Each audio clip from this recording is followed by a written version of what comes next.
अस्सलामु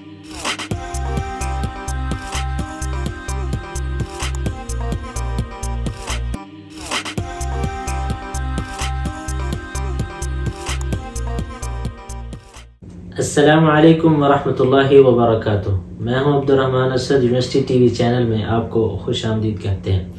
आज का हमारा टॉपिक है KNB इंडोनेशिया स्कॉलरशिप 2024-25।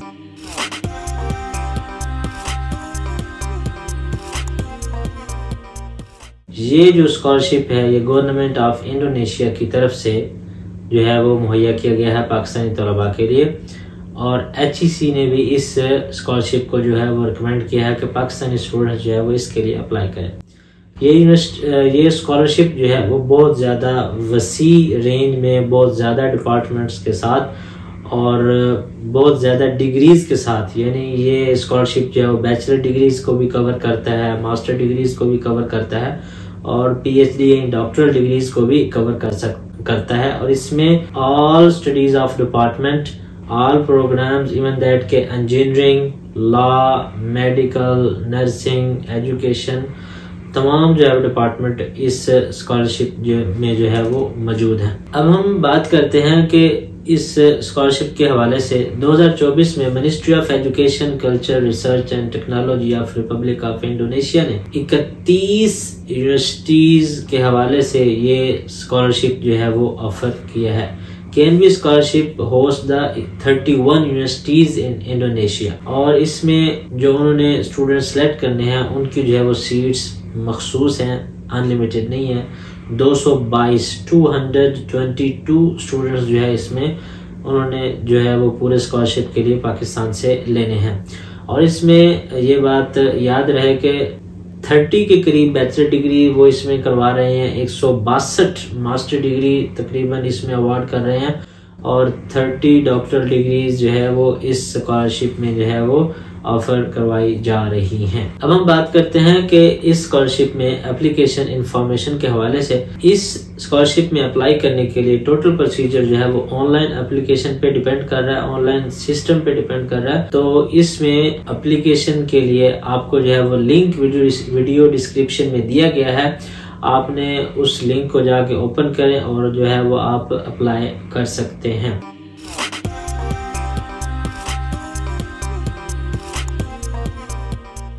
अब हम बात कर सकते हैं कि KNB स्कॉलरशिप के लिए अप्लाई करने के लिए कौन कौन से रिक्वायर्ड डॉक्यूमेंट जो है वो हमें चाहिए होंगे किसी भी स्टूडेंट्स को अप्लाई करने के लिए।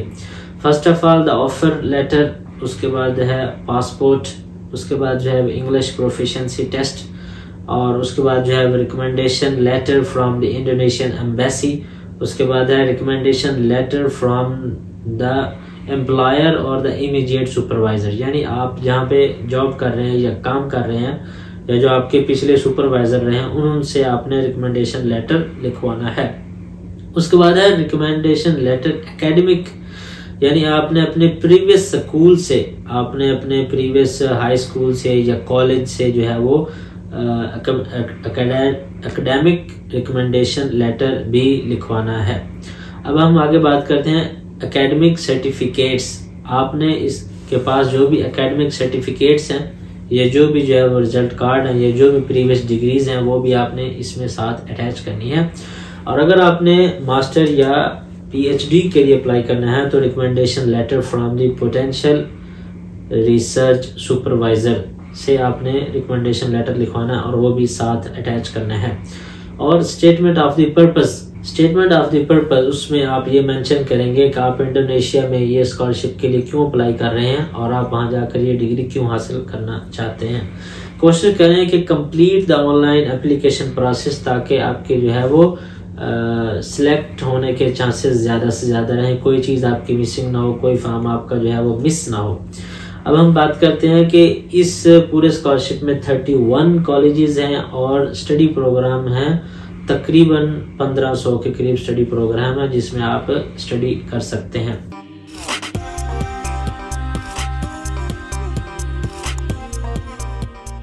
अब हम बात करते हैं requirement for the bachelors degree. ये बात याद रहे कि बैचलर डिग्री, मास्टर डिग्री और PhD के लिए सिर्फ एज लिमिट का डिफरेंस है, बाकी सारी रिक्वायरमेंट सेम है।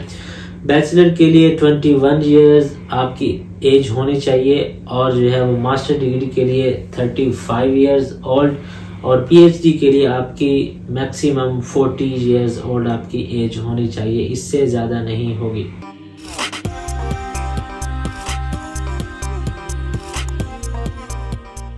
अब हम बात करते हैं कि अगर आपने बैचलर्स डिग्री के लिए अप्लाई करना है तो आपको जो है वो क्या क्या चीज़ें साथ अटैच करनी पड़ेंगी। हाई स्कूल डिग्रीज आपने जो है वो सर्टिफिकेट आपके जो भी हैं रिजल्ट कार्ड है वो आप साथ अटैच करेंगे। अगर आपकी कोई भी डिग्री जो है या सनद जो है या रिजल्ट कार्ड जो है वो इंग्लिश लैंग्वेज के अलावा किसी और लैंग्वेज में है तो आपने उसका इंग्लिश ट्रांसलेशन भी करवा लेना है। इसके अलावा ये स्कॉलरशिप आपसे डिमांड कर रहा है कि आपके पास इंग्लिश प्रोफिशिएंसी टेस्ट होना चाहिए या सर्टिफिकेट होना चाहिए। अगर इंग्लिश प्रोफिशिएंसी सर्टिफिकेट नहीं है तो फिर आपने कम से कम टोफल ITP किया हो जिसका जो है मिनिमम आपका 100 स्कोर होना चाहिए 477।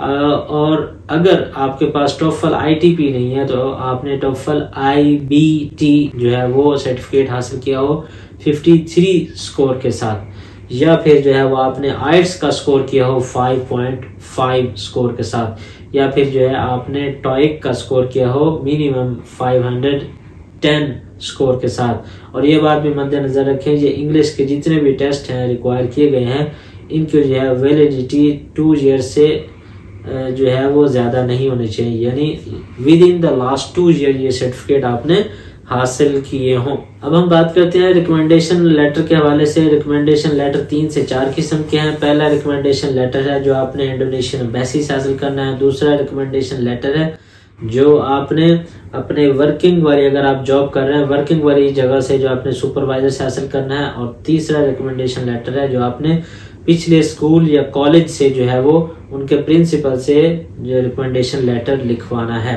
इसके अलावा आप अपनी सारी एकेडमिक डिग्री साथ अटैच करेंगे, ओरिजिनल पासपोर्ट स्कैन करेंगे और जो है ये तमाम डॉक्यूमेंट स्कैन करके ओरिजिनल हालत में आप जो है इनको जो है वो अपलोड करेंगे ऑनलाइन एप्लीकेशन लिंक के साथ। इसके बाद तकरीबन 31 यूनिवर्सिटीज़ हैं इंडोनेशिया में, उनके नाम भी मैंने जो डिस्क्रिप्शन में मेंशन कर दिए हैं, यहाँ बोलने के जो है वक्त नहीं है और मैं बार बार याद दहानी करवा रहा हूँ। Letter of recommendation from the Indonesian embassy, ये वाला रिकमेंडेशन लेटर आपने ज़रूर लिखवाना है। और अगर आपको कोई क्वेश्चन है इस स्कॉलरशिप के लिए अप्लाई करने से पहले, आपके ज़हन में कोई क्वेश्चन है तो आप हमें कमेंट सेक्शन में पूछ सकते हैं। मजीद मैंने वीडियो के डिस्क्रिप्शन में KNB स्कॉलरशिप इंडोनेशिया का ऑफिशियल ईमेल एड्रेस भी दिया है, आप वहां पर भी अपने कोई भी इस किस्म के मतलब कोई भी सवाल कर सकते हैं।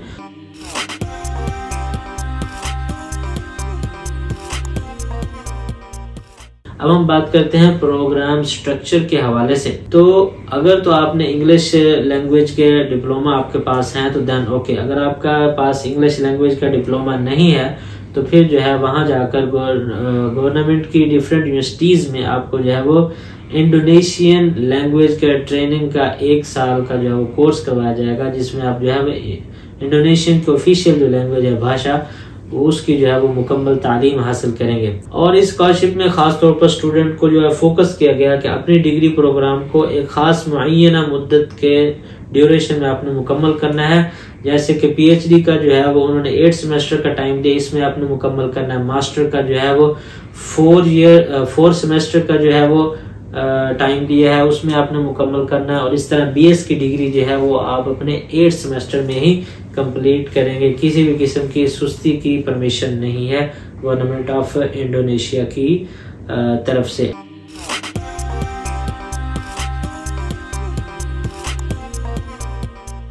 अब हम बात करते हैं इस स्कॉलरशिप में जो है वो क्या क्या कवर होगा और इसका जो है वो ड्यूरेशन कितना होगा। तो सबसे पहले बात है कि आपको जो है इसमें आपको लिविंग अलाउंस जो है वो मुहैया किया जाएगा, ट्यूशन फी आपकी फ्री होगी और इसके अलावा जो है आपको हेल्थ इंश्योरेंस दिया जाएगा। और इसके अलावा जो है आपको जो है funding for the publishing scientific article, यानी अगर आप मास्टर या PhD डिग्री में जो है अपना कोई आर्टिकल पब्लिश कर रहे हैं, चाहे वो साइंटिफिक है चाहे वो नॉन साइंटिफिक है, तो उसमें जो आपको फंड भी जो है वो स्कॉलरशिप में दिया जाएगा। इसके अलावा आपको रिटर्न टिकट पाकिस्तान से इंडोनेशिया और इंडोनेशिया से पाकिस्तान भी एनुअली दिया जाएगा। और इसके साथ साथ इस स्कॉलरशिप में ये भी स्टूडेंट्स को पाबंद किया गया कि जब आपकी डिग्री कंप्लीट होगी तो आपने विद इन द 60 डेज यानी 2 महीनों के अंदर अंदर आपने वापस अपने होम कंट्री में सफर करना है।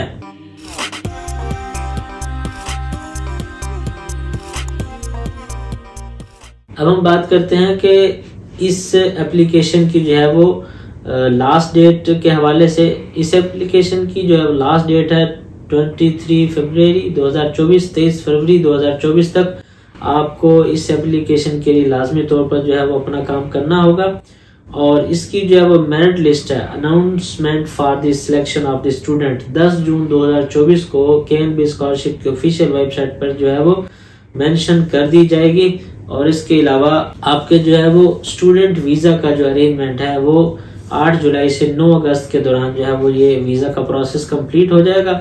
और उसके बाद आपने अगस्त के लास्ट डेट तक, 2024 के अगस्त के लास्ट डेट तक आपने इंडोनेशिया हर हालत में पहुंचना होगा। और आपका जो है वो ये प्रोग्राम या ये डिग्री जो है वो आपकी अगस्त के मिड में अप्रोक्सीमेटली स्टार्ट कर दी जाएगी। इसमें खसूसी तौर पर मैं ये बात ज़रूरी तौर पर बताना चाहता हूँ कि HEC की वेबसाइट पर जो KNB स्कॉलरशिप के हवाले से जो डेट्स दी गई हैं वो बिल्कुल ही गलत हैं। हमने इस KNB स्कॉलरशिप की ऑफिशियल साइट का लिंक दे दिया है, आप वहाँ से इसकी जो है वो ऑथेंटिक जो है वो डेट्स, डेडलाइन जो है वो चेक कर सकते हैं। और इसके अलावा अप्लाई करने से पहले एक और बात जो बहुत ज़्यादा ज़रूरी है, अगर आप किसी प्रोफेशनल डिग्री के लिए जो है वो अप्लाई कर रहे हैं, like as the medical, engineering, nursing, council of the architect, town planner, bar council, veterinary medical और टेक्नोलॉजी, इन्हीं फील्ड के मुताल्लिक अगर आप अपने मास्टर या PhD डिग्री के लिए अप्लाई कर रहे हैं तो आपके लिए ज़रूरी है कि आप अपने रेलिवेंट जो है कमीशन या कौंसल से आप अपनी डिग्री वेरीफाई करवाएंगे। और उसके बाद जो है वेरीफाई करवाने के बाद जो है आपको जो है इन कौंसल या कमीशन से जो है वो एक इक्विवेलेंट सर्टिफिकेट दिया जाएगा। तो फिर आपने जो है वो अपनी ऑनलाइन जो है वो एप्लीकेशन को स्टार्ट आउट करना है। अब हम आगे बात करते हैं डेडलाइन फॉर द एप्लीकेशन। इस स्कॉलरशिप के लिए अप्लाई करने की लास्ट डेट जो है वो 23 फरवरी 2024 है। और KNB स्कॉलरशिप 2024 की सिलेक्शन लिस्ट 10 जून 2024 को इनकी ऑफिशियल वेबसाइट पर जो है वो मेंशन कर दी जाएगी। मैं ये बात दोबारा तौर पर याद दहानी करता जाऊं कि एप्लीकेशन फॉर्म या इंडोनेशियन एम्बेसी या स्कॉलरशिप गाइडलाइन या स्कॉलरशिप ऑफर लेटर या HEC KNB स्कॉलरशिप, इन तमाम चीज़ों के लिंक्स जो है हमने वीडियो के डिस्क्रिप्शन में दे दिए हैं। उम्मीद है ये KNB स्कॉलरशिप की मालूमात आपके लिए फ़ायदेमंद साबित होंगी। थैंक यू सो मच, जज़ाकल्लाह खैर, वस्सलामु अलैकुम वरहमतुल्लाहि वबरकातुहू।